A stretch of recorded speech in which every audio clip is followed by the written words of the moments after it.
I would now like to introduce our first guest speaker who shall help us unlock the doors to the leader in us, Mr. Preetam Salvi, sir.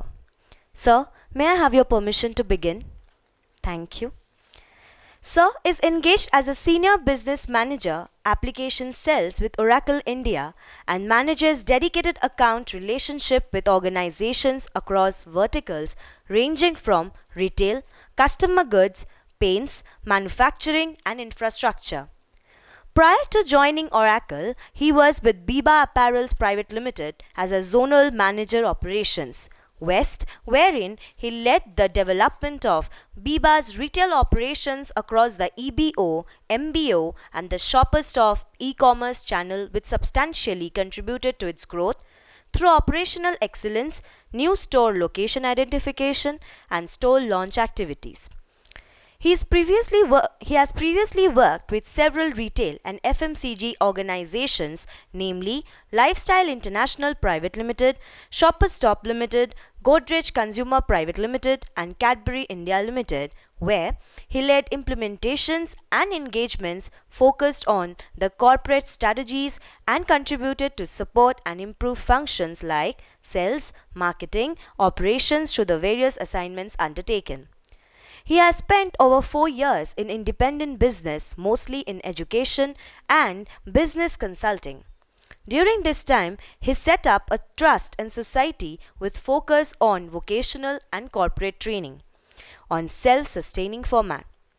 The trust is an approved AICTE Skill Knowledge Partner under the NSQF. The areas that interest him are social impact programs concerning education, children, and livelihood. He holds a Bachelor of Arts degree in economics from Fergusson College in Pune, India, a post-graduation diploma in foreign trade from Symbiosis in Pune, India, and a Master of Business Administration degree from Symbiosis Institute of Business Management, Pune, India. Now, I would request Sir to please address the batch. First of all, I would like to thank your director, Dr. Surya Ramdas, for having invited me. Last week, unfortunately, I had to cancel, a session that was planned, as an interaction with you. So my apologies for that. But again, once again, thanks for, giving another opportunity to come and speak to you guys. Also, thank you for the lovely introduction. And very good morning to all of you. I understand while I was coming from my house to this place, there was a gentleman who escorted me here, and while on the way we were having a discussion as to what's going on. Last 10-12 days he told me that for every single day you had something like 4 to 5 speakers coming in and talking to you, and that made actually my job very easy, because by now you must have finished discussing everything that has to be under the sun with respect to management. So for me, it's very easy now to converse with you, because all I'm going to ask you is to tell me what you learned in the last 12 days. Are you with me, or is everybody awake? Yes, sir. Otherwise, I know a Chinese exercise. You want to know what it is to wake up and be fresh? And just stretch your arms outside.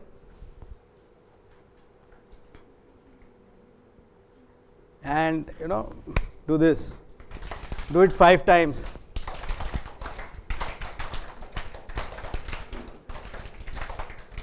Okay. So now everybody awake? Yes? So I'm going to steal this 1 hour from you in terms of actually getting to know what you people have learned in the last 10-12 days. And if you have not, then we have a case for discussing something that is beyond those 10-12 days in terms of what you actually expected from sessions like this, and something that has maybe missed its chance to get discussed with you. So let's say you have 1, 2, 3, 10 questions, and the speakers, all the good speakers that have come in here, probably you didn't have the courage to ask those questions, or you didn't get the opportunity, or they didn't have it as a part of their agenda to discuss those issues. So are there any such things that are on your mind before I start off and we take the interaction to the next level? Are you understanding what I'm saying? So in the last 10 to 12 days, what is it that you have learned, or what is it that you wanted to know about with specifically management education, corporate, questions on, simple questions like what functions to choose, what is the, the trend in terms of the jobs in the market, what is the methodology to choose which company I would like to work with. Anything of these sort of questions, if you have in mind, I think you should throw those, and we should use those as a basis of our discussion today. Because if I open up a PPT which I actually don't have, then it becomes, I am talking about my presentation and people are having their own questions and nothing really happens. So I would like to make it this 1.5 hour a little more interactive, and I would like to learn rather than preach anything.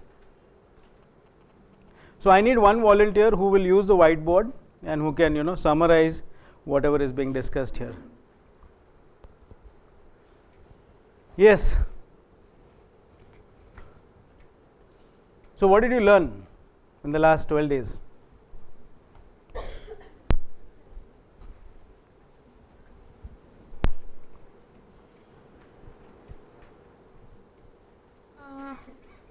Good morning, sir. My name is Supriya Singh. I am from Durg, Chhattisgarh. Sir, I have learned that after passing 2 years in this college, what we are going to do in the corporate world means what we have, what challenges we have to face, and what struggle we have to do to continue our career. And as well as I have learned yesterday, the opportunities in banking sector, it is growing. So there will be many job opportunities for freshers. As well as I have learned that we should be with the world, means we should carry ourselves with the world. We should be globalized so that what's going around us, we can be with them, and we can make ourselves as the world is moving on. As well as I have learned that we should have within ourselves a change. First, we should change ourselves if we want to change the world. So first, it is our responsibility to make a change. Then only we can do anything else around us. Okay, good. So one, industry analysis. Second is appreciating the dynamic nature of the industry. And third is re-looking at ourselves. Can somebody write this down? Okay. Yeah, please. What is it that you wanted to kind of understand or talk about, but has missed maybe the discussions over a period of time? Sir, actually I am a bit confused about the sectors. Means in which sector I can go or move on. Means there are various type of sectors like retail, automobile, banking. Some are saying that banking is better, and means it is having the more opportunities. So in which sector we should go? The choice is ours, or it depends on the industry. Means it is my personal choice, or I should go for that industry which is growing, or in which our future so in there. Simple language, what is the choice of industry I should make if I should make that choice, right? Yeah. Anything else? No. So well, let's do it this way. On the right hand side, you write down what we want to know. So just draw a line there.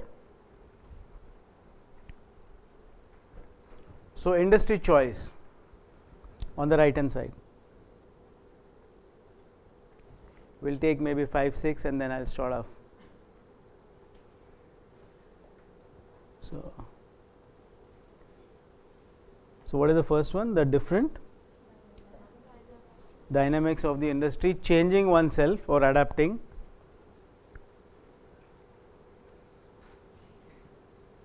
So one more thing I have learned, that we will not only be responsible for the placements. It is the teachers and all the faculties will guide us, but we ourselves have to make strong that the company will choose us. So it is not only about the college that will help us for the placements. We ourselves are responsible for the placements. I am responsible for placements myself. What were the 3 points? One was dynamics of the industry. Second was changing oneself. And what was the first thing that you learned? Growth in banking sector. Yeah, industry analysis. Okay. Industrial analysis. So, with respect to banking, okay, industry analysis. Okay, thank you. Anybody else? We don't start off till we have at least 5, huh?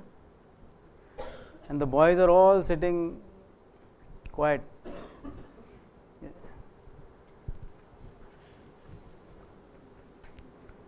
So, give me 2 things you learnt and 2 things you would like to know, or something that has missed the discussions. Good morning, sir. Good morning, sir. My name is Monica Shrivastava. Sir, in those duration of induction, we learn about many kind of industries like telecom industries, banking industries, and marketing industries, and HR. And we are also learn about the what kind of scope in another which industries like marketing industry we learn related of product and what kind of scope in that field. And banking we learn about what the rate and compound rate of banking sectors. And telecom company we learn which kind of companies in telecom related. Yeah, go on, I'm listening. So, what is it that you didn't learn? Learn about Or what is it that you wanted to kind of know about, but are yet, those questions are yet to be answered? Anything like that? Yes?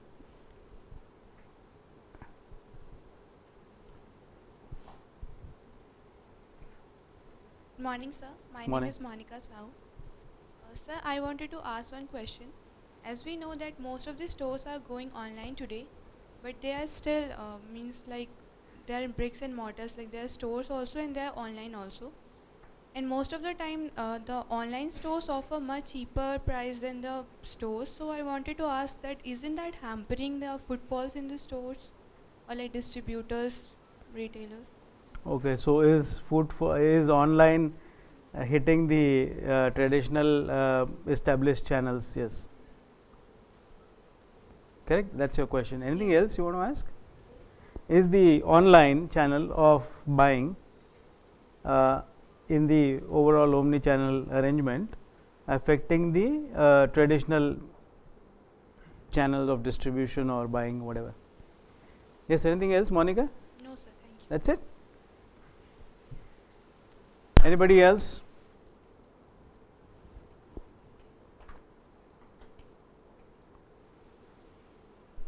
Morning, sir. My name is Abhishek Joshi. Sir, we learned about how much important of teamwork and leadership in the for surviving in the corporate world.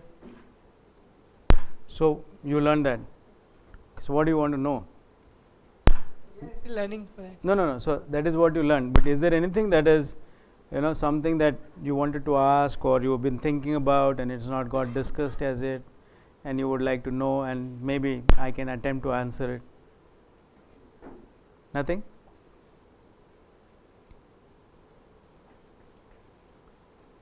Some people are looking down like this. No, the moment I look at them, they're looking down. So don't worry, I'm not going to pull up somebody and ask you to speak. It is now, you are at a point where better you speak, otherwise nobody is going to ask you to speak and you are with yourself. So you have to grab that opportunity, make your presence felt, push yourself, and only then it's going to be possible. So as much as your intelligence is there, as much as your personality is there, you may have a lot of contacts personally, professionally, networking might be good, but in the battle of the war that you're going to fight, actually you will have to go and remove your sword and start fighting it out. So every opportunity that you get to make a point, grab the opportunity. Yes, ma'am. Good morning, sir. I am Parul Pawar from Bhopal, Madhya Pradesh. Sir, from last 12 days, the sessions are going on. People of different kinds have come here. Some have one thought, some said absolutely different things to us.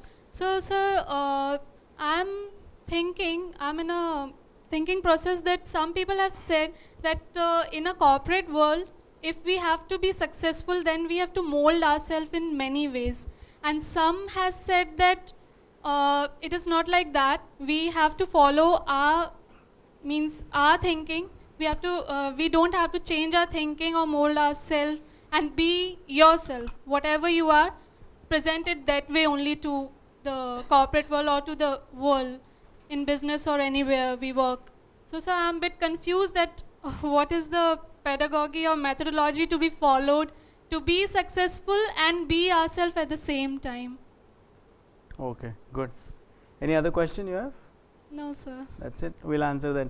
So, Thank you. whether it is good to adapt or be rigid? Is there one answer for that? We need to find out. So, I will share some experiences and then we will see whether those fit into the answers.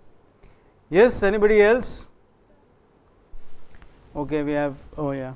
Good morning, sir. Only the women folk are contributing, and mind you, even in the corporate world, without any bias, most of the women tend to take lead, and they are more less distracted. I would say they are less distracted than the gentlemen are. You know, so the gentlemen need to wake up now and start speaking. Yes, ma'am. Good morning, sir. I'm Shruti Malik from Dehradun, and my question is that as this is the internet world coming, the e-commerce is coming, and everywhere in the world it is e-commerce that is taking place. So e-commerce has e-marketing, and for finance it will be e-commerce only. So how can HR be helpful in this e-commerce? Like recruiting people for online things will that need a technical knowledge or a normal commerce knowledge is okay? Then my question is, how does commerce teach you to recruit people? You had HR as a part of the course? Okay. Okay, so how much of one, yeah, please sit down. So the question is, if people have not heard, how much of the technology disruption, as they term it, affecting the different functions, specifically with HR. And I would like to build on your question that how much of technology appreciation and actual use of something like information technology required to be successful on those specific functions. And her question was more to do with recruitment as an activity within HR as a task and the implication of technology on that. So, we will write down how much tech savvy do we need to be in terms of appreciation of IT with respect to the functions that we would be part of. Yeah? Yes?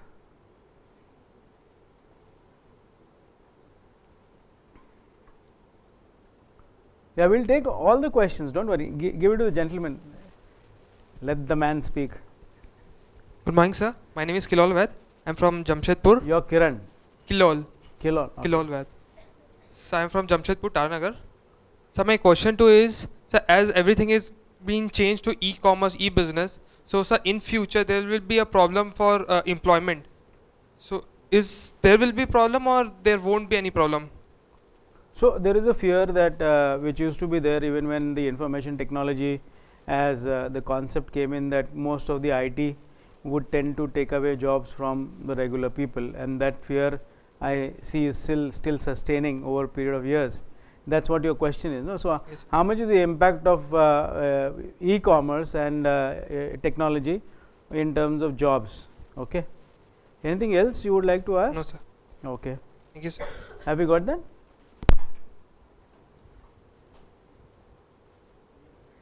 Yes, ma'am.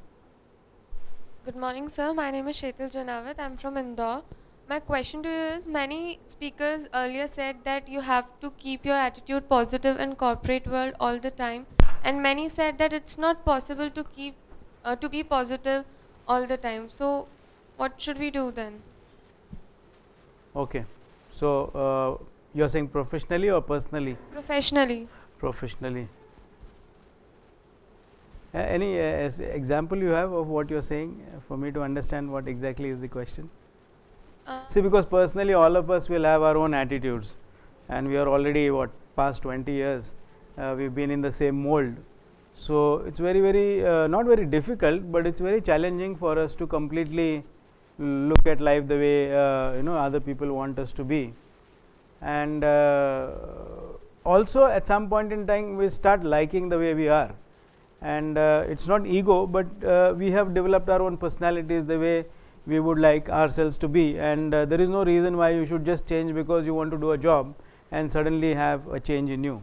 So that's on personal level. But what is your question related to? Are you talking about your personal challenges keeping you negative? And No, sir, not personal challenges. It's all about in a corporate world we may face rejections many times. So they said we should be positive. Oh. We should keep positive attitude Okay, all the time. very good question. So let us let me give an example to that before we proceed. So let's talk about a promotion that you are supposed to get for very good work that you've done in a company, and unfortunately the overall plan of the company doesn't have any such fitment for you immediately. So while they may acknowledge the fact that you are very good, you have the capability to do what you have, but there is no position, and then they'll probably have to delay you getting promoted, and that you may look at as rejection. And how do you handle that? So how do you handle rejection? I will answer that. Yes. Oh, good. So we are going to have a lot of questions. Probably we will end the session in the questions only, but yes.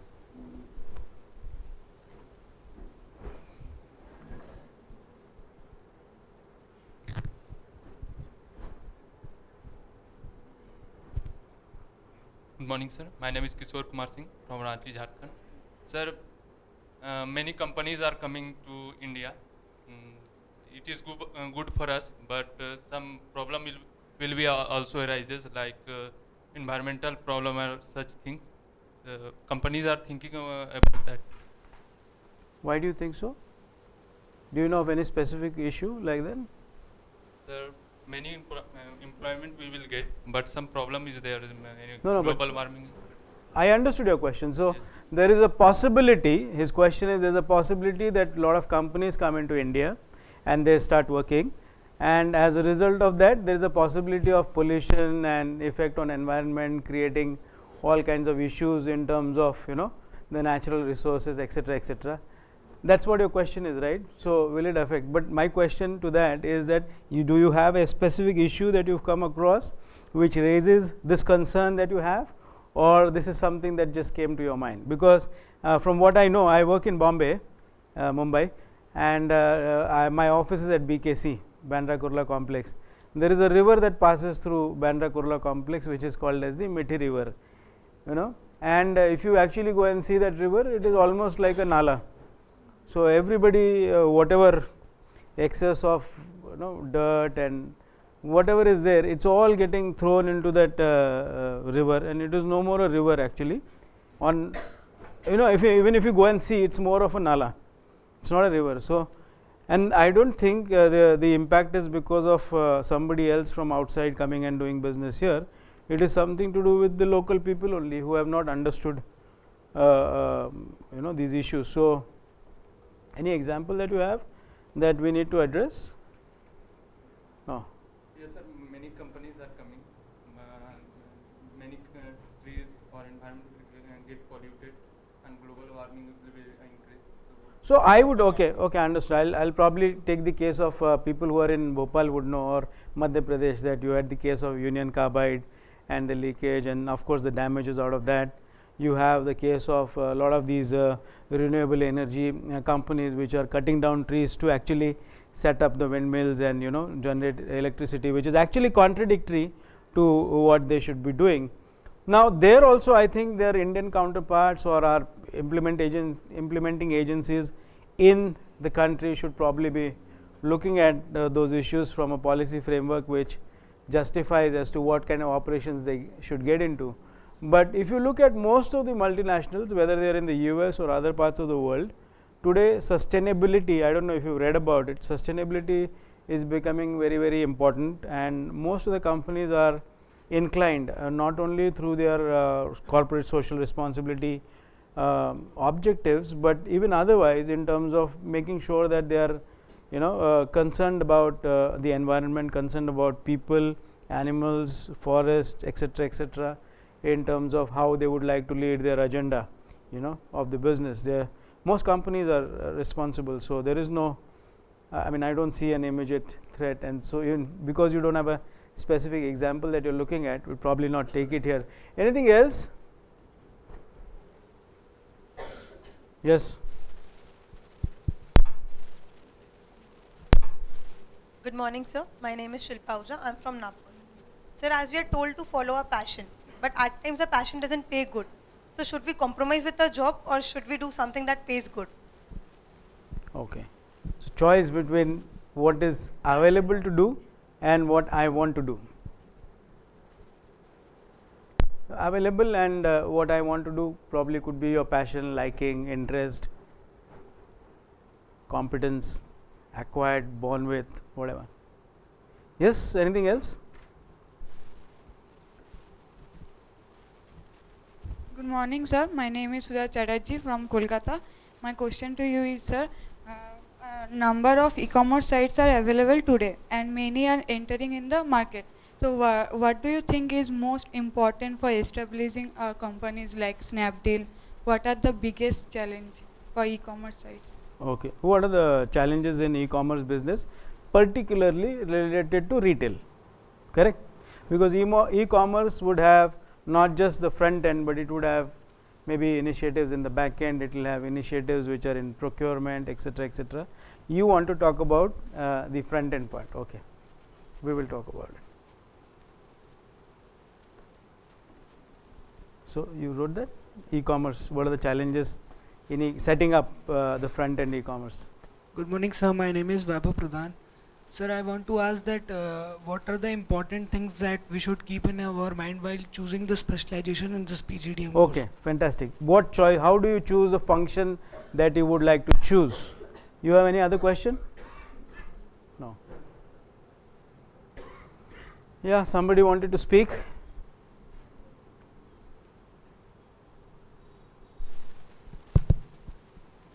Good morning, sir. My name is Utpal Patel. I am from Ahmedabad, Gujarat. These 10 to 12 days, we learned that if we have to sustain in corporate world, then we have to do something innovative which our competitor haven't, and something adding the value of product. We have learned opportunity in banking and telecom sector, as well as overview about the financial marketing, HR and entrepreneurship. Also about the become a good to great, and something about leadership, positive attitude, soft skill, and 5 P's of life. Okay. So what do you want to know? I want to know something about sales and marketing. Okay. So specifically about sales and marketing. Okay, 2 more questions and then I will start addressing. Yes. Oh, we have a lot of them. So make it quick. I mean, I would like to take as many as possible. Yes. Good morning, sir. My name is Umang and I am from Bokaro Steel City, Jharkhand. Okay. Sir, my question is that many people say that in corporate world you have to maintain a positive thinking towards your world and do something. But sir, while we maintain a positive thinking, many people underestimate our thinking and they criticize us. So how to maintain our positive thinking in those situations? Okay. So I think it's similar to another question that somebody had asked, at the back there. Yeah. Yes. So I will answer that and I will give you an example. So sir, I have 2 questions. I want to ask that can you share your experiences when technology was not that much developed about business management and business development? And second one is, sir, few speakers says that you have to do what your boss says or your senior in your corporate says, and some says that even if it is wrong, if it is wrong and you don't feel like that it is right, so don't do that even if your boss says that. So how to decline him, how to deny him that we cannot, it is not right according to me, that I will not do, and without losing our job. Absolutely. So just write down on the left hand side, because I guess you've exhausted. Just draw a line and write pre-post technology, work ethics. What was the second one you asked?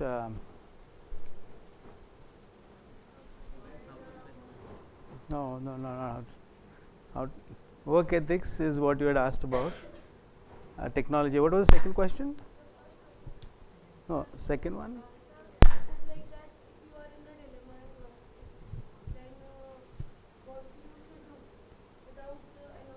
Okay, so that's about work ethics. Yeah.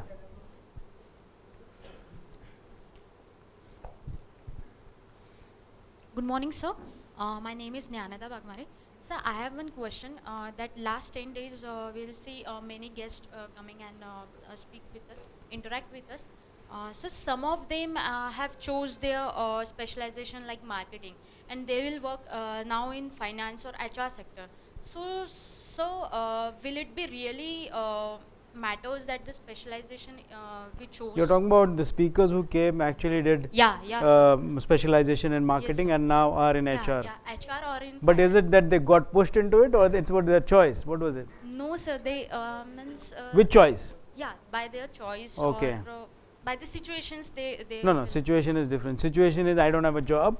I need a job, and the HR job is there. No, sir, but I'm good in marketing, but I need the money, so I go and do an HR job. And by choice is I am doing a marketing job. I have a better marketing job line, but I say no. I want to do learning and development, so I come to HR. That is by choice. Yes. So which is the case? So second one. Second one. Choice. Oh, okay. So sir. So what is the problem? It's your choice. No, but will it be really that we chose that marketing sector and then goes to HR, or will we find more chances in marketing or HR, or rather in finance? So what will be the chances, or what will the pros and cons we have? So let me kind of construct your question. Everybody listening?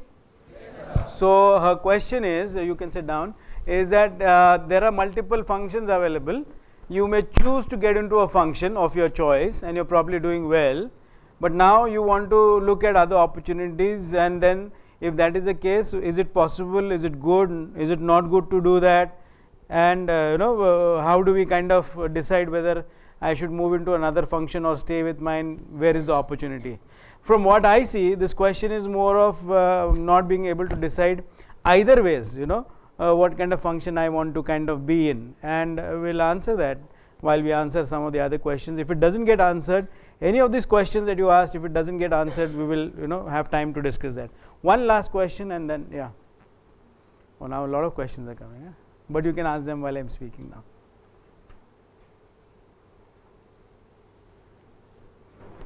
Good morning, sir. My name is Aditi Jadhav. I am from Dhar, Madhya Pradesh. Sir, first of all, two things that we learned for a successful career in corporate life: to have good communication skill. We must have good communication skills. And second thing, that there is no substitute to hard work. Sir, I want to know that one of the speakers said that be natural, and another said that we have to mold ourselves according to the demand of the situation. So, sir, doesn't it hamper our originality? Like it's jeopardizing our originality in the corporate career. Sir, I have one example also. My brother works in Hella Electronics. It's a German MNC, and he was supposed to go to Germany for some project. And his boss told him that meet me on Saturday night, and we'll discuss it over drinks and smoke and etc. So he refused because he's neither an active smoker nor a passive smoker. So after a few days, one of his colleague, he got involved with the boss, and he kept discussing the same thing on those nights only. So after a month, he got to know that he's being cancelled and his colleague is being sent to Germany. So, sir, is it fair? Okay, I will answer that. Yes. You have last question? Yeah, you wanted to ask? Give it to that lady, and then I'll talk. बाद में पूछना फिर, because otherwise, I will be writing a book on how many questions there are unanswered after a good induction program. Okay, yes. Good morning, sir. My name is Mukti Gupta and I am from Gwalior. Sir, most of the speakers said us if we have our goals from now. So I think that if our goals get changes from according to the time, it's get wrong, or we should follow our one goal from right now. Okay. So should we have a goal, or should we just kind of build it over a period of time? Yeah. Okay, thank you for all the questions. For all those who have not asked, we'll take them as we go along. So the first question, let me start in the reverse. Should we have a goal? What do you think? Yes, of course we should have a goal. But now that you spent, let's say, what, 15 years of education, 10th plus 5, no? So almost 15 years of education, first to graduation, or less. How much is it? Almost 15 years. After completing your graduation, typically, unless you have decided and you had fair amount of discussion in your house or with people who are mentoring you, it is very unlikely that we would have made a choice. You can sit down now. Thank you. You would have made a choice as to what exactly is the job that I would like to take up. Okay. And it's based on my assumption, because I've been speaking to my friends when I was your age and or in college and making those decisions. So a lot of people have different choices, you know, when they start up. I want to do UPSC, I want to do management, I want to do this, that. But very honestly, after you do your, or you get into a post graduation, if you get into, or if you start doing a job, in 1 or 2 years is what you actually take to realize what exactly is the area of work you would like to engage in. Okay. There are very good exceptions to this rule and those are people who have spent the time that they spend in those 2 years or 1 year in the job or during a post graduation program to actually analyze what is the landscape in which they are going to operate.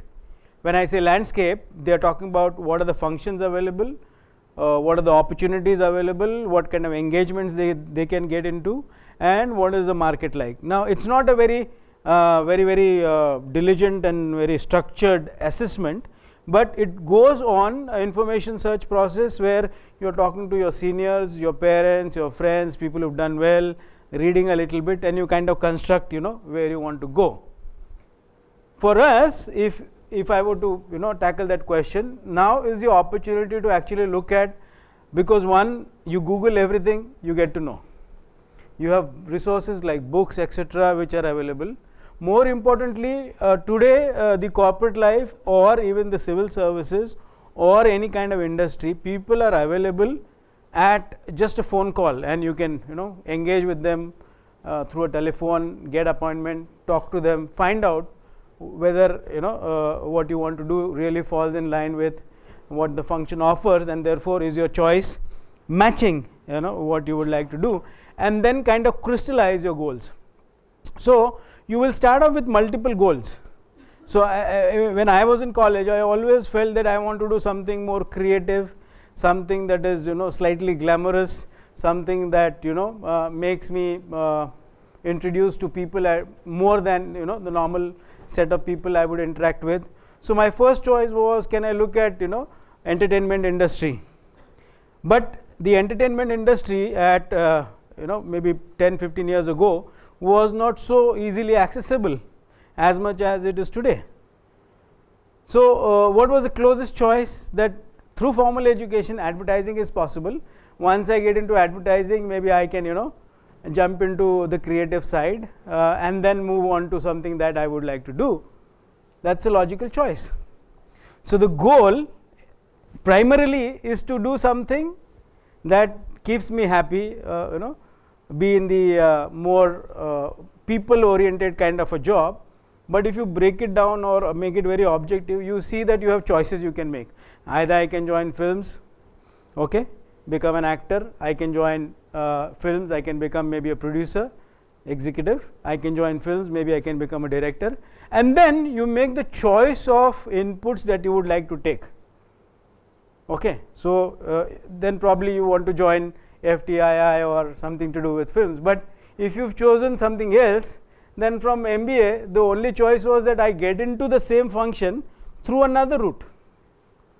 Okay, and these goals or these objectives are not so lucid that you can quickly move on, because we are constrained with one, our family backgrounds, one, our economical backgrounds, and lastly with there is some kind of a financial objective that is got attached to what we would like to do.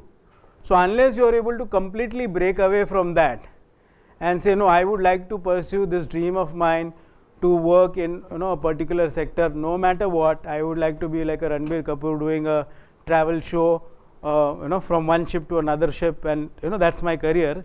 But do you really have those kind of opportunities? One. Secondly, is my goal very realistic in terms of what my competencies are? And I'm not trying to say that you may not have that competency, but do I have the time to build those competencies and then follow that goal? And it has to be a little bit rational. So while you will have a lot of successful people coming and telling us that please follow your heart, follow your dream, all that is correct, so long as you are able to kind of write it down.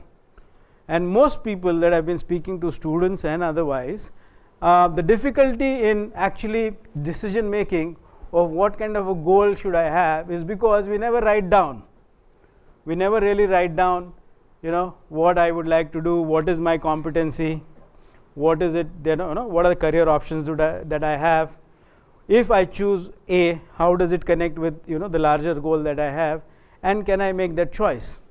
As a part of my own experience, I did my MBA from Symbiosis, and I was only one of the first 2 candidates who got shortlisted by Levers to do a summer project. Now HLL coming to the campus was like a big thing, and the moment I got that summer project, everybody said, now boss, your job is done and you're going to be landing up with a fantastic job at the end of the MBA course. But as luck would have it, the market was not doing too well. As luck would have it, my choice of goals was very different.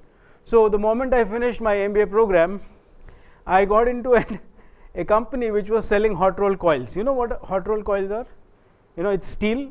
You see on the trucks those big coils, and I was selling the most uninteresting product from my perspective. In the market, I was in exports, and I was doing that for 6-8 months, and suddenly I felt, boss, it's not clicking, it's not going the way that I was wanting to do things that I had planned for myself. And it was August, very coincidentally, and 22nd of August I suddenly decided, no, I don't want this.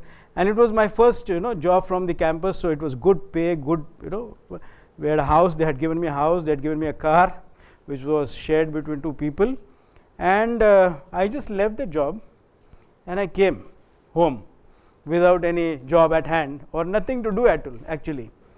And when I came back, I just spent some time with my family, and my father said, good you come back, because his goal was to put me into business.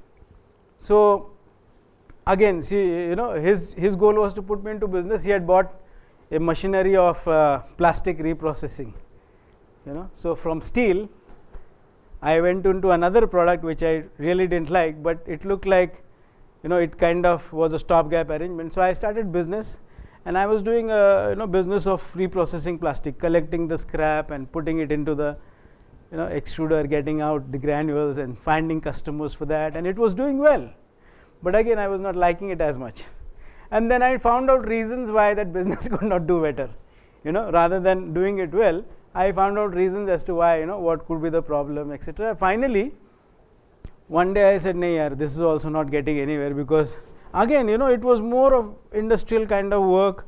I was not enjoying it as much. Interacting with people who are probably not the kind of people I would like to interact, scrap dealers and buyers of products in the setups. So I said, okay, let me consolidate. I sold off that business, and then there was an ad in the newspaper which said Cadbury India Limited is recruiting for sales, and I quickly jumped up onto that opportunity, and I said, okay, this is very good, looks like it's going to be sweeter than the plastic and the steel, and I went for the interview. But when I went for the interview, I realized that this was a job in sales, and I was always passionate about my goal, which was marketing and something on that side. Now, so the first two examples are that if you do not know what your goal is, it's very unlikely that you're going to be sticking to it, whatever the choice you make. So if you make a choice of doing X, Y, Z, eventually in the next 6 months or 8 months, you're going to know that this is not what you want to do, because you're not going to find it very interesting. And then when I got this, I said, now, I need to talk to somebody, because I can't be doing this, it's just out of college, and it might be a tough time eventually, because people told me that I was not very, consistent, So then I spoke to a couple of people, and they said, please sit down. So I spoke to one of my seniors from Asian Paints. I spoke to 2 other guys from another industry, and I went back to my mentor from Levers, asking him, Mr. Behel is today the CEO of Raymond's. He was my guide in my summer project. So I went back to him with an appointment. I said, please tell me, what is it that, how does it connect to what I'm, going to do eventually, because I am unable to make up my mind. And all of these guys told me, boss, you need to sit down and make a plan as to what you would like to do in 3 years, 4 years, 5 years. And once you make that plan, you need to do a reality check whether it is possible. One thing is you just write it down and you keep it there, and you look at it after 10 years, what I wanted to do after 5 years, and you realize you're doing something else or better at what you had written down. But the other way is to actually write it down and crystallize and make it a reality check, kind of whether it's falling in line with what you want to do. So I did that, and then when I spoke to a couple of people at Perfetti, etc., they told me, boss, if you want to be in marketing, in most of the good FMCG companies, the rule is you will have to spend at least 1.5 to 2 years in sales. Okay, and without that, there is no chance that you would get into a marketing job, because the prerequisite of that job is to be in sales, and that's what is going to give you customer insights, trade insights, and everything that you need to know for that kind of a job. So you better make a plan to sell to the shopkeepers every day the Cadbury chocolate, whatever it is, and make sure that you do it for 1.5 to 2 years. Before that, don't even think about anything else. If you are able to manage that, chances are that you will be able to get into the goal that you want to do, which is marketing. And that was an eye opener, and then that was the reality of actually setting the goal, which is very, very, what do you call, something that is a real goal. Now it got broken down that the next 2 years, what is it that I want to do to meet my larger goal, which is to be in marketing. And then I set up that goal, and I said, okay, next 2 years, all I'm going to do is do my job very seriously, 9 to 5:30 or 6 or whatever that time is, and move on with the job. Without that, there is no choice. And it was very interesting. I got into it, but they posted me in Kolhapur. SIBM, Lever, Summers, want to be in marketing, excellent job. But then they said, no, you pick up your bag and go to Kolhapur and Sangli. Now, if you go to Kolhapur and Sangli, there is no disco, there is no pub, there is no nightlife, there is no evening life, there was absolutely no CCD that time. So all kinds of, but when I went there, I met very interesting people, from sales, who are probably good in sales, but in these smaller towns. And then I developed a taste for traveling. So I moved around a lot of places, and I used to read a lot. All these guys were on the top, like Bharat Puri was the head of Asian Paints. So what does he do? What does he like? So Bharat Puri's interview I read, and he said, somebody was commenting on him saying that Mr. Puri, if he goes to any town, he will know the shopkeeper there by name. So that much he has traveled. So I said, yeah, this is very interesting. 10 years from now, I will be also at a senior position, traveling many places. I should be also quoted saying something like this. And that's what, it started off. So every day I used to meet at least 40 to 50 retailers for 2 years. One day I happened to meet one of my classmates who was with Onid at that time, probably at a better role. Acha, by the way, this role that I got at Cadbury's was at a level lesser than the level at which I would have got any other job from the campus. But because I had missed the bus, I had to take this choice to make sure that I was in line with my goal. So, I would rather run on the same road which takes me to where I want to go than keep finding other ways which are less established. That doesn't mean that those are not the routes available, but the choice is yours. Okay, so finally I met this guy and he says, I am an area manager, you're still an officer. Kaise chal raha hai? So I said, yeah, I'm feeling like crying, looking at you because your salary is probably 4 times of mine. I would have also got the same salary, but I'm in this job. So he also said, yeah, nahi, it's okay, just continue. So 2 years I, worked there and I formulated my goal. Okay. Now that was the answer to making a goal. Okay. One is you have a very, very vague idea of what your goal is, which like what I had. But as you spend 1 or 2 years, you kind of crystallize. The best way to do that now is to keep reading, talking to people and get the same experience that you would probably get after joining any company. So use your time to do that. Okay. So write down, you make a diary and you actually note it down and then move ahead on your goals. Break your larger goals into smaller ones. There is no chance that you will suddenly land up with a job that you want to do exactly the way it is. Not that it doesn't happen, it happens, and there are people who know how to get it done. But then those are very few people, let's not fall into exceptions, let's fall into the normal kind of people and reaching, the goals. So make a very specific stepping plan as to what you would want to do. What was the other question? Okay, let me go specifically sales and marketing. Okay. Now sales is a subset of marketing, everybody knows that? You must have got to know that in the last 4, 5, 12 days, whatever it is.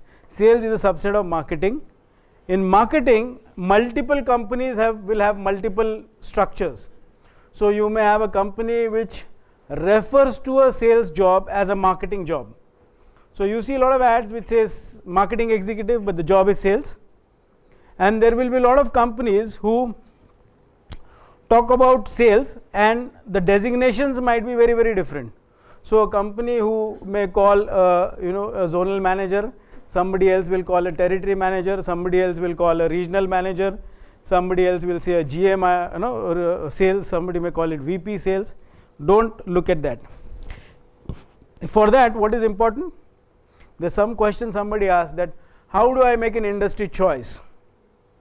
Correct? Just cut off once we finish, just strike that off. So when you answer the question of what my goal is, a lot of work will have to be done in terms of actually looking at the industries. Now I am talking this purely from the context of the education that we are intending to take in the next 2 years, not beyond that or nothing around apart from that. So if I've chosen MBA as the work that I want to do, then the next thing I have to do, whether I like it or not, till I decide that this is not what I wanted to do, is to go and do an industry analysis. If you want, you can write it down and refer it after 2 years. Industry analysis. I need to know that what are the various industries that are there. Today when we talk to people, people say, my father works in this industry. There is a difference between an industry and a company. Companies together form industry. Do I know what is the meaning of these two different terms? If I look at an industry, am I able to look at what is the way by which I am supposed to look at an industry? To give you an example, when I was in the MBA course and people are getting jobs, most of the people who got into multinational banking scenarios, they all became AVPs overnight. Because an associated vice president in a bank was equivalent of an area sales manager in a FMCG company. But the way we look at it, he's an associate AVP ban gaya yaar, it's fantastic. But what is his job role? What does he do? What is his daily work? When he gets up, does he, where does he go to work? How does he spend his time? How much analysis? How much meeting customers? How much on field? How much off field? How much, strategy? How much of plan? How much of execution? Do I know that? I don't know that because I am already in the job and there's no point doing that analysis that time. Because what will you do with that? Not that you shouldn't be doing it, you should be doing it, but the point is the context has gone off. So it is your time now to do that analysis as a part of your MBA program, as an extracurricular work, that you do an analysis of the industry and find out what are the structures in sales and marketing. Is the company a direct selling company like Eureka Forbes, where only people go door to door and sell? Or is it a IT company like mine where every product has a sales guy? So one customer has 10 people coming from the same company selling 10 different products, very specialized, very, very highly engaging. One deal comes after 6 months, nothing before that. You know, all you do is have khana pina dinner with the customer, trying to understand his problem. Bingo, one day he tells you what his problem is, probably you will sell it to him, probably 1 or 2 deals in a year. Or you have an FMCG company, every morning you go to the market, sell products to the distributors, to the retailers. There's a different structure. So what is it that the structure that the industry offers to sales is very, very different from company to company and industry to industry. So industry analysis is very, very important. Marketing. Marketing mein kya karna hai? What exactly do you want to do? Do I want to become a brand manager? Do I want to become a trade marketing manager? Do I want to be a modern trade manager? Do I want to do advertising? Do I want to get into public relations? I was talking to this student of mine who had passed out from an institute, and she called me one day. She said, "Sir, I need a job." I said, "Yeah, you should try in public relations." She said, "I don't know what the job means." I said, "Yeah, this is what I've been telling you right from when you were in a college. I addressed you in an induction program. Then I mentored you on a summer project, and today also you are asking the same questions. That means you are not paid attention." So these words, they have a meaning of their own. Don't read them just like you're reading and forgetting. If you read a word, if you come across something, question it. In my introduction, somebody said he was responsible for the EBO and MBO business. What does EBO mean? Exclusive brand outlets. 1% out of the 95. What does MBO mean? Correct. Now what she said is also right. Management by objectives and multi-brand outlets. But what is the context in which it has been said? So what she says, therefore, will fall in line. But how many of us do we really know? And how many of us have the courage to say, "Ma'am, you've introduced, sir, but I was expecting somebody to say, 'Sir, in your introduction it came up as MBO, EBO, and we would like to know more about what it exactly means, because we've not understood,' rather than not paying attention during the introduction. And I'm assuming that, and it's fair to assume because nobody asked. So industry analysis is very, very important part of goal decision making process. Not only goal decision making process, but also about the sales and marketing choice. And this is not only for sales and marketing, this is true for every function. So if in finance you want to be, most of the finance people have this problem, because finance has so many opportunities like marketing. So you have corporate finance, you have mergers, acquisitions that you can get into, you can get into equity research, you can get into research for private equity players, so on and so forth. So what is it exactly that I would like to do? You need to analyze, you need to know what exactly are the opportunities before which you can make the decision, correct or no? If I don't know what is the structure, how will I know what I want to do? So please spend some time on that, and try and get in touch with somebody, or try and download from the internet an industry analysis template. Okay, an industry analysis template is a structure which you will use to look at any industry that you would like to analyze. Now let us assume some of us have made up our minds that no, come what may, I want to get into this industry only. Use it for that, no? Don't analyze 20 industries.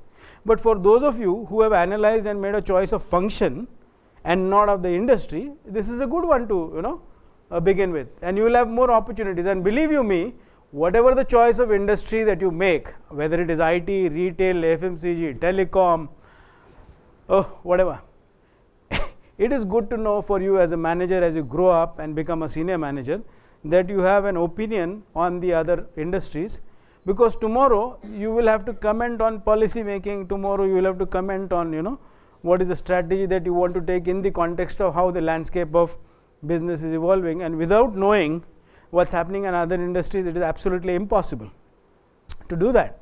For example, in the industry that I am, if I were to sell solutions of software to some of the accounts, I should know that if in oil and natural gas, what is happening.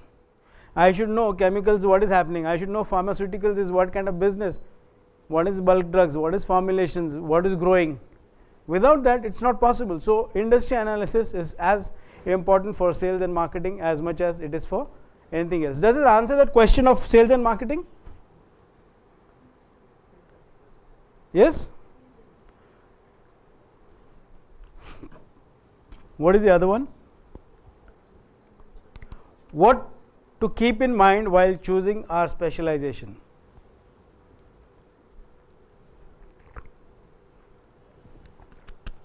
This was the same question that was asked to me by the gentleman who had come to pick me up, you know, in the car. That how do, you know, what function should I choose? Sit down. So what is the answer now? What is the answer? Huh?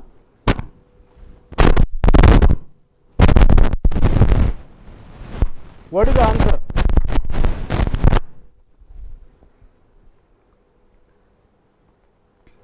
This is the most important question in MBA. What function should I choose?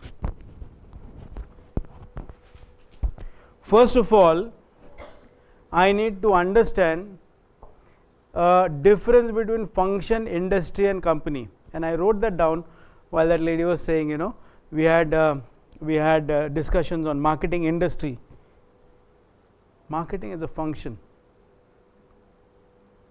My choice is about the function, and if I have my goal right, there is no chance that you will go wrong in choosing the function. Correct? So if I know I want to do marketing, I want to do public relations, I want to do advertising, I want to do brand management, it's purely marketing. I will do everything below that to what takes me to that maybe 2 years from now, 10 years from now, whatever it is, but I will be in that same line. So you have to be very, very clear on what kind of function choice I want, and within the function, what exactly is the area in which I want to work. Very clear. Today the market is evolving, and what the sales guys did some time back is what specialized job roles have evolved into. So just to give you an example of what I am trying to say is that when I was in sales in Cadbury's, or you know, even at Godrej, I used to do a lot of innovative programs for new launch of products and trials and etc., etc. That was as a part of the sales. But today you have an activation manager. You have a guy who is dedicated to this function, who goes to the market and does this job.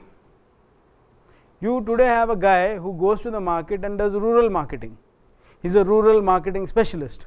When I was in sales, my job was to go into the rural markets, do van marketing, sit in the van, go and sell the products, come back, go and take a movie, show it to the people, after the movie do some sales, come back, go to a small hut or whatever mela is happening, put up a stall there, sell the products, come back. All this is part of rural marketing now. But then, I mean, couple of years ago, it was part of sales. Today there are specialized people. Now why is that happening? Market is growing. Market is growing, companies have realized there is a need for that kind of a role. So do I know that in my function that I want to choose, in the job description that I am looking at, this is one of the options that the company offers?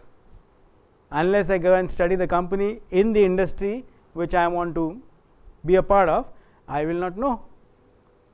Then I will also not know what is the job description under which this is included, so that I can go and apply. And there is no harm you going and applying to somebody and saying, boss, I know your company does this, I know your company has this structure, I know your company has this particular role, and I feel I fit in, because I've learned something about it and I would like to work with you. Will you give me an opportunity to come and talk to you? If yes, when? Just go meet them. At most, what will they say? No, we don't have a job right now. Okay, then let me know when it comes up. Correct, no? If you want, ask. Nobody is going to read your mind, to tell you that please come and work with us. Okay, so that answers our question on specialization. It is a function choice you got to make. Do not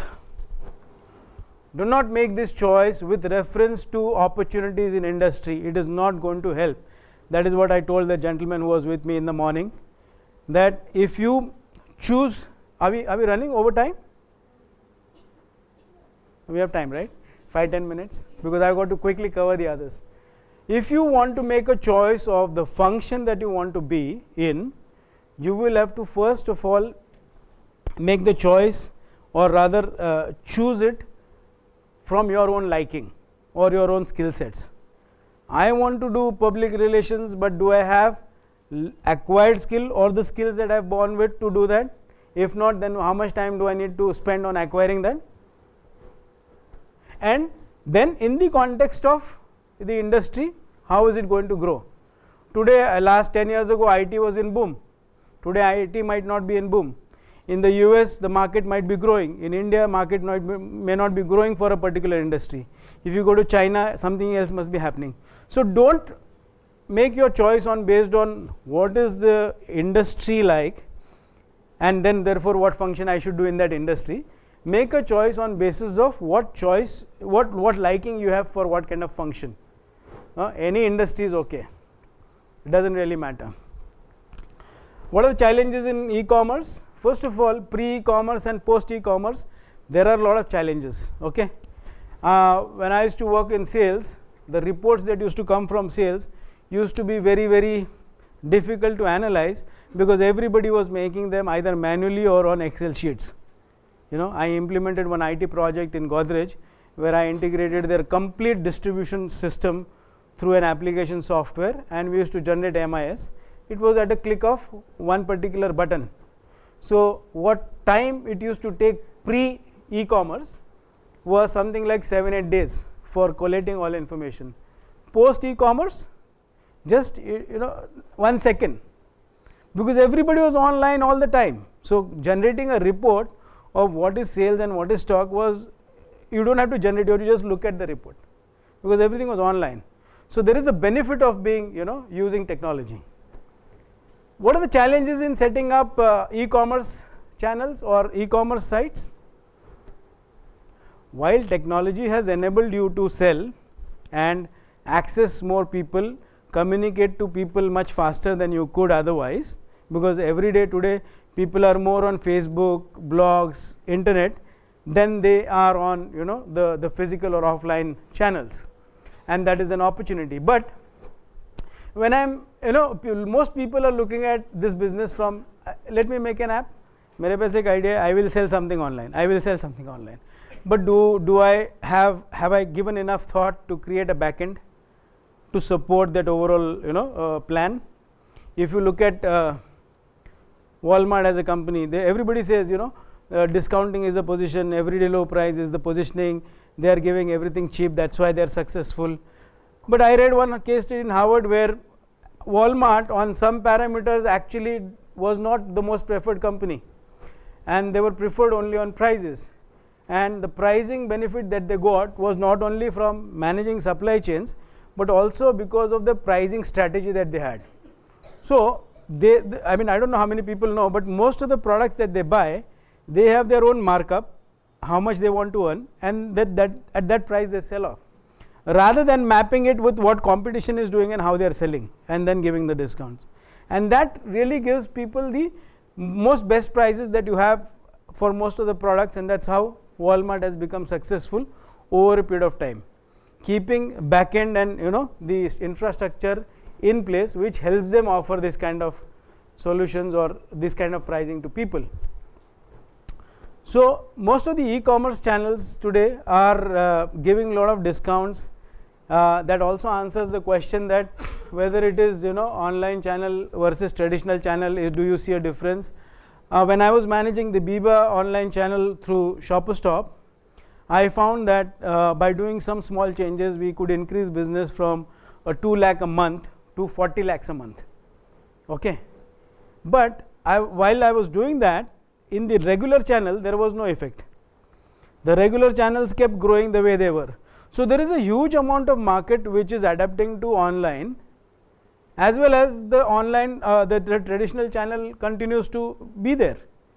There may be a possibility that in the evolved urban markets where penetration of internet and use of computers, which is currently very high, or use of what is that, phones, is very high, chances are people move on to buying online. But again, it is related to categories. High involvement product categories are very unlikely that you will buy on the omnichannel, I mean the e-commerce.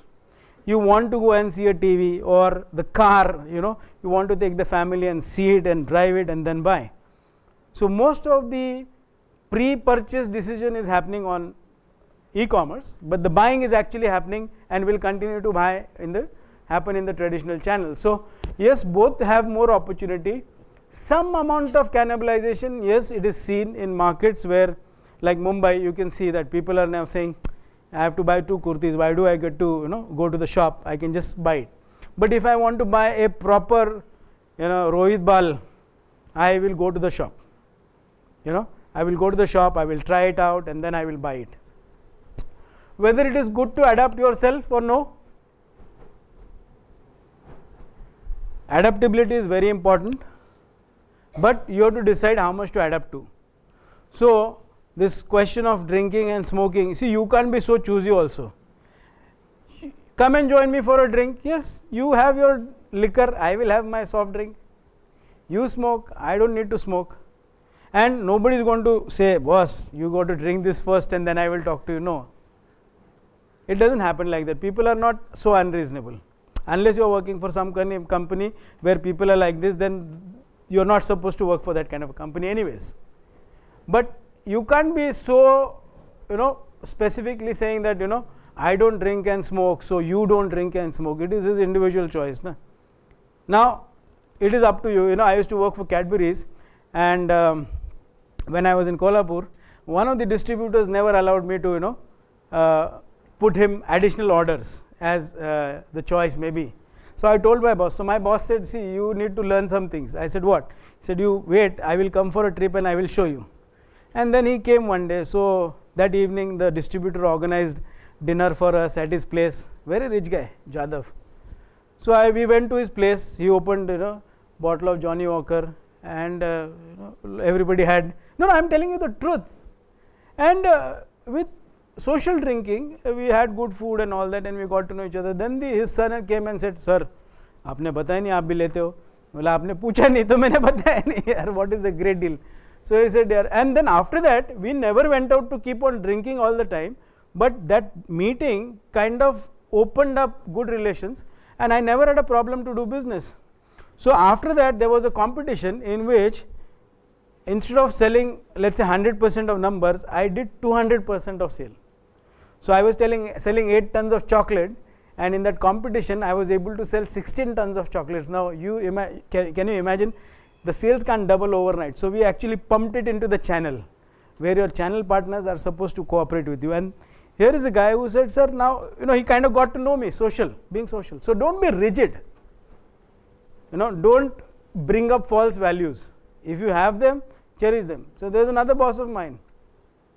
When I was working at Godrej, he would say, no, yaar, my wife is going to come home in the evening and we have some other plans. Maybe next time we'll catch up.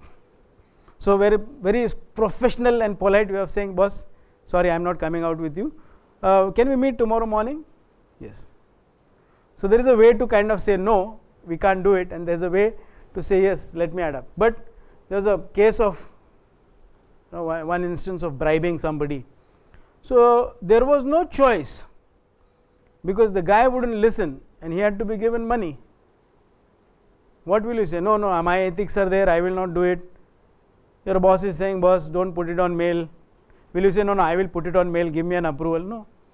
You have to go and do it because that is what the industry practices. So you will have to make a choice that in the context of those practices, do you fit in or you don't fit in? And you have to make a choice. When I was in Godrej, once one truck got caught, I called up my manager. He says, boss, you forget the truck, you come home, the legal guys will handle it. Because that company has a very strong hold in terms of managing such things. So they will spend 5 lakh rupees to save 5,000 rupees, but legally. Whereas some other company will say 5,000 ke liye kyun, just give it and come. Depends on what kind of organization you are working for, and it is your choice whether you want to adapt or no, but then the consequences will be according to that choice that you make. How much tech savvy do you need to be? Absolutely, you have to be with the time. Today's times are of disruptive technology. You know, if you are an HR person and if you cannot use a resource management software and you work for a project management company, you are not going to be very easy, you know, to live with in that company. Because your manager is going to say, boss, I need people tomorrow for a project A. How soon can you give me the list of people who can work on that project? And you say, sir, I am yet to learn the project management software which does resource management. Then he will say, find somebody else. You are a marketing person and your boss says, boss, we don't have money this time to do hoardings. I want you to find a solution of email marketing. Please go and find something in the market and tell me how we can reduce this cost and get to people, let's say 1 lakh people through emails. And you say, sir, I will have to do some research because I have not yet, you know, understood the digital marketing scenario. You will say, boss, find somebody else to do the job. So unless you adapt and unless you keep on updating yourself about technology, it's going to be very difficult in times to come, because whether we like it or not, technology is taking over. My daughter says, have you got your iPad? You know, she has we have a tablet at home, but she likes the iPad. She doesn't know the difference. She's about 4.5, but she likes the iPad for whatever reason, because it works well, or the, you know, whatever the functionality, and she enjoys it. She says the sound is very good, you know. So children are and I'm giving this example because I heard Mark Hurd, who's our CEO, talking about similar example in his house, that the adaptability of the younger generation is so high to technology that whether we like it or not, we have to go and feed them the technology. So if you like it on Facebook, I have to give it to you on Facebook, the information. If you like it on Twitter, I have to be on Twitter. If you like it on a blog, I have to be on a blog. You know, if you like it in your search engine, if you want to be on a slide share, I have to be there. And if I have to be there, I need to know how to get there. So unless you know technology, it's going to be, forget about marketing and HR, supply chain, advanced supply chain planning, constraint based transportation. These are words which you are going to hear, and these are very normal in the industry. If you do not understand them and you say, I am a supply chain guy, you know, I know how to do procurement, I am very good at relations with the suppliers, I will get you best cost. Your boss will tell you, boss, even if you don't do all this, we have a system in place which does reverse auctions. Can you manage that? And then you ask him, what is reverse auctions? And he says, that's the way to reduce prices through vendors. You don't need to negotiate anymore. They will give you best prices because we are on this system. So I need to understand technology, whatever function it is. Sure? Recruitment is becoming very easy today, whether it is LinkedIn, Naukri.com, Monster.com, Hiree, Ye, Wo, all that. Everybody has databases. Everybody is linked to your Facebook, Google, whatever you do. If you see, and I think everybody knows that. Recruitment is becoming very easy, but networking is equally important. So in the organization, as somebody had asked a question, what is important? You are also supposed to make sure that you are networked very well by constantly showing your capability to take initiative, capability to independently manage an initiative, and your capability to be able to manage teams, you know. So unless you are able to do that, it's going to be very difficult. With e-commerce, availability of jobs are also becoming easy.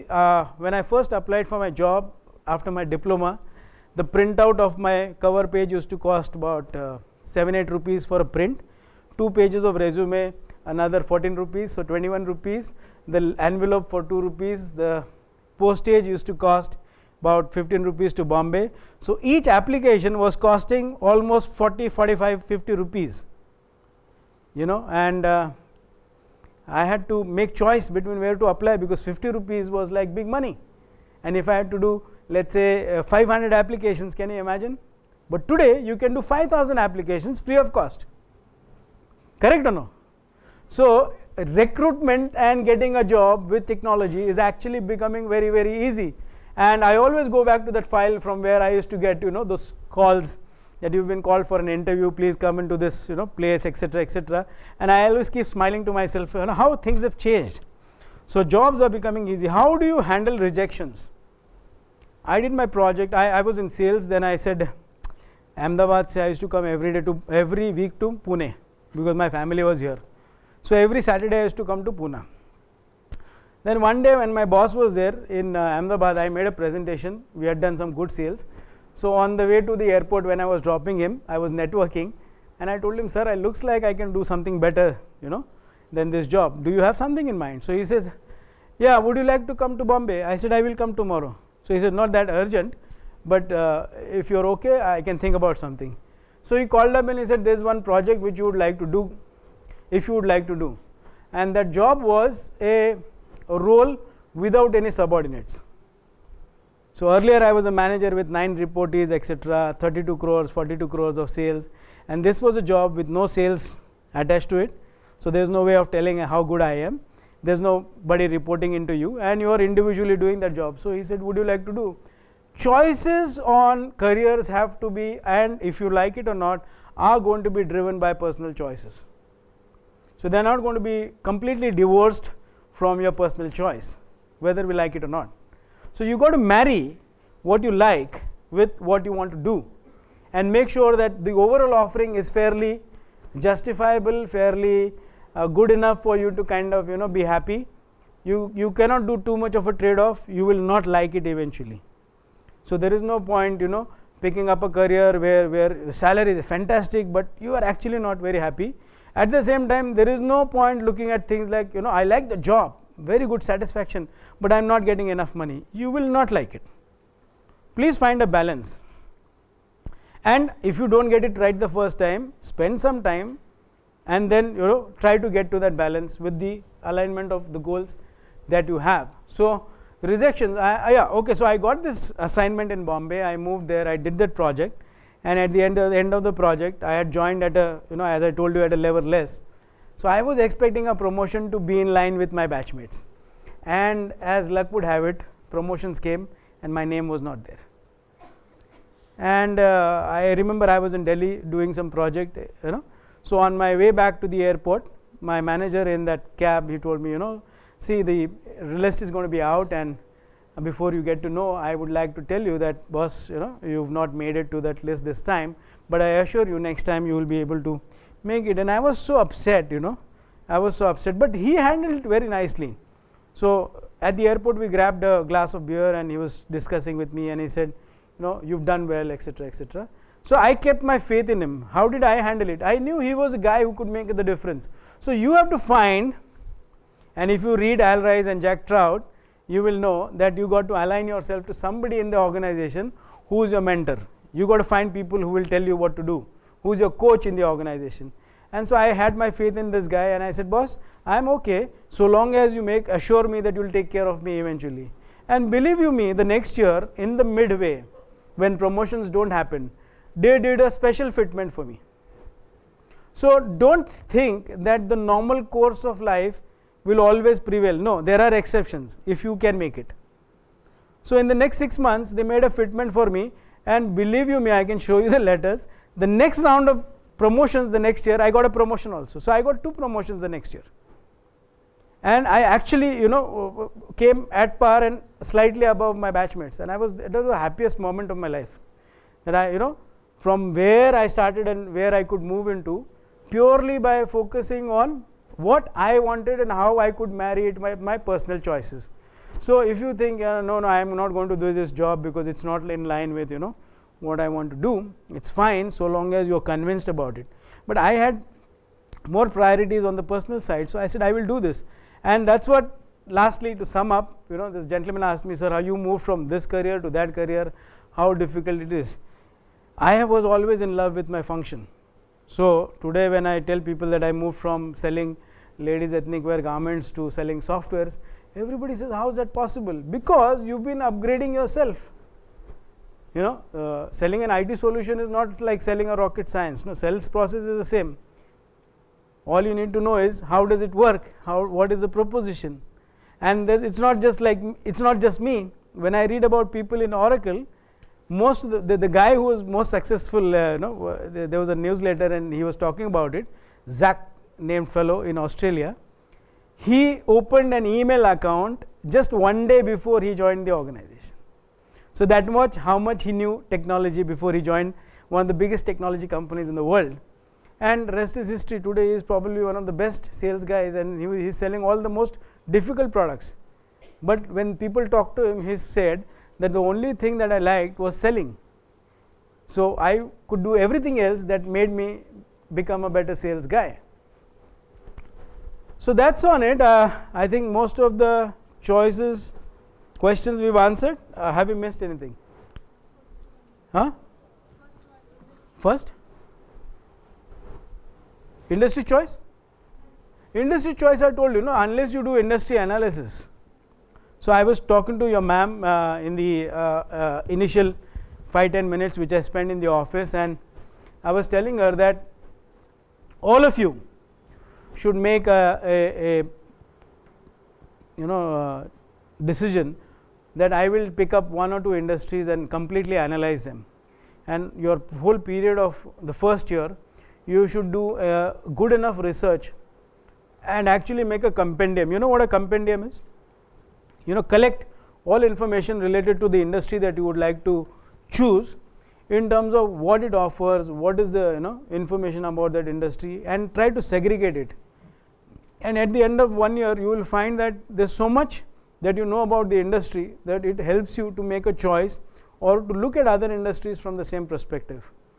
And that will be one of the most important aspects of your MBA learning, because eventually it is not the specialist, it is the generalist who becomes a CEO. So you may be a HR person, but you don't want to stop at being the head of HR, right? You want to become the CEO. You might be a marketing CMO, but you want to eventually become a CEO. So if that is the choice that you have, then the industry analysis is something that you will have to do ongoing all the time. Have you answered all questions? Yes, sir. I think so. Okay, thank you very much for listening if you have been. Yeah, thanks a lot.